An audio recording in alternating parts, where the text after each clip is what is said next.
Hello dear learners, 99% students इस बात में कंफ्यूज रहते हैं कि दोनों में से कौन सा कैंडल पहले टेबल को टच करेगा। ध्यान से सेटअप को ऑब्जर्व करिए, उसके बाद आंसर दीजिए।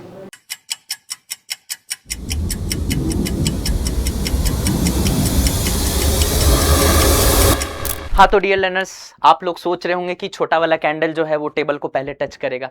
जनरली ऐसे मिसकंसेप्शन इसलिए आते हैं क्योंकि बच्चे सोचते हैं छोटा वाला कैंडल जल के जल्दी खत्म हो जाए। कुछ बच्चे सोच रहे होंगे कि पहले बैलेंस्ड है, अगर रेट ऑफ बर्निंग सेम है तो बाद में भी बैलेंस्ड होना चाहिए, लेकिन जो कंक्लूजन है उससे ये बिल्कुल अलग सिचुएशन आ रही है ना। वो क्या है कि लॉन्ग वाला कैंडल जो है वो पहले टेबल को टच करा। उसका कारण ये है बेटा कि पहले W1 W2 इनके वेट थे, ऑब्वियस सी बात है अलग वेट होंगे क्योंकि ये लंबा है ये छोटा है ना। जिसका वेट ज्यादा है उसका पाइवट से डिस्टेंस कम है, जिसका वेट कम है उसका पाइवट से डिस्टेंस ज्यादा, ताकि वेट और डिस्टेंस का जो प्रोडक्ट है वो सेम हो जाए, टॉर्क बैलेंस हो जाए। अब समझिए कि मान लीजिए 10 मिनट बाद ये गिर गया तो 10 मिनट में जितना वेट लॉस इधर हुआ होगा उतना ही कैंडल का वेट लॉस यहां हुआ होगा, क्योंकि रेट ऑफ बर्निंग सेम है। तो वेट लॉस होने की वजह से टॉर्क लॉस होगा, है ना।